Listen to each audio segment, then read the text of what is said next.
My question today is, like, most of you are not focused on one particular niche anymore. So what was it that took you from doing fleets and had you expand to the bus stops and government, or you were doing mostly house washing last year, you're now doing restaurant goods along with it? I'm gonna let two guys answer this. I'm gonna let Eric come back. I'm gonna come back to Eric, and I'm gonna go right to Scott because I know that he's burning inside to tell you why.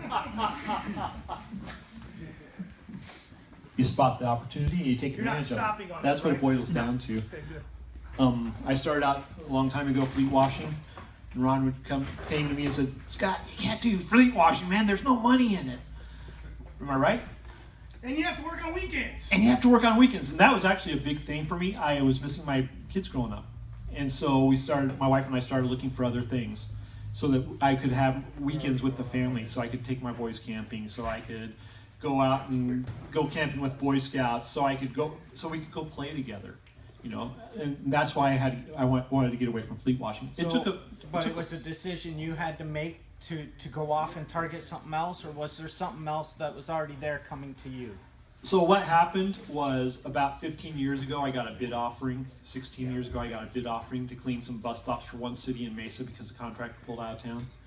And I put in a bid. I totally forgot I put in the bid, and 3 months later, they called me to congratulate me because I won the bid. And I said, "What bid?" Because I'd forgotten, and we started doing it, and I figured out real quick, you know what, there's some money in this, and so I started building on that, and I found out that there was going to be licensing required for the big city, you know, a contractor license. So I went and got the contractor's license. I got the training. I started doing things so that when the next opportunity came up to bid on that big contract, I was totally ready for it. Thanks, Scott. And Eric's got to answer the question. I knew these two guys. If you guys have something you want to add, here's Eric. Then we'll go to Paul. We got into a different type of cleaning we live in Pennsylvania, so we were cold weather, so we stopped cleaning and we went after maintenance accounts. So the hood cleaning there was a need for good hood cleaners in our area, so we ran with it. But completely switched because you went from not non-residual working income to year-round residual income. yeah, I mean, that's maintenance big. accounts. That's a big one, right? Correct. No, Paul. We'll finish up with Paul. We've been doing hood cleaning for years and years. It's always been my business philosophy that in the physical universe you either grow or you get smaller. Nobody stays the same. I kind of maxed out my area. I was looking at other things. I didn't get into power washing at the time because I don't do anything illegal. A lot of my competitors were not reclaiming, and they were just doing things that weren't appropriate. And then I found out about soft wash through UAMCC. No illegalities, no environmental consequences. I liked it. We got involved.